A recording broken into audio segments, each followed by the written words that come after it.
let's go back to history and look at how did we start with the MRT. I believe that our MRT is one of the cheapest options that we went for. It's one of the slowest options that we went for.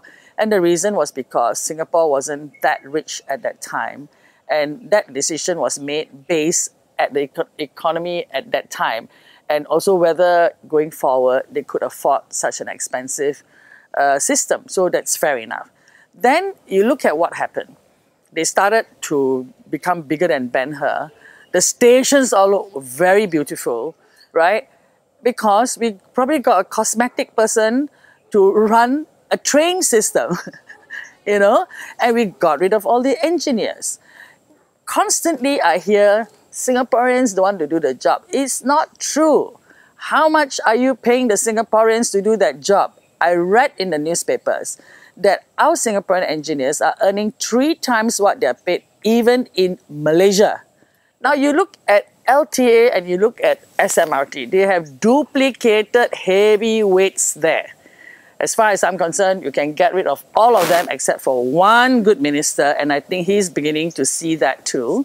Look at what the MRT engineers are earning in, the MTR engineers are earning in Hong Kong compared to Singapore.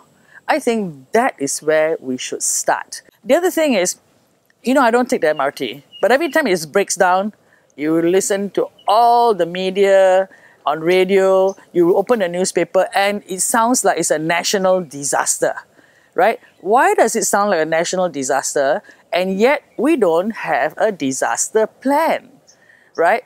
People expect breakdowns, but people do not expect that every time it breaks down, you're in a panic as to where to go, what to do.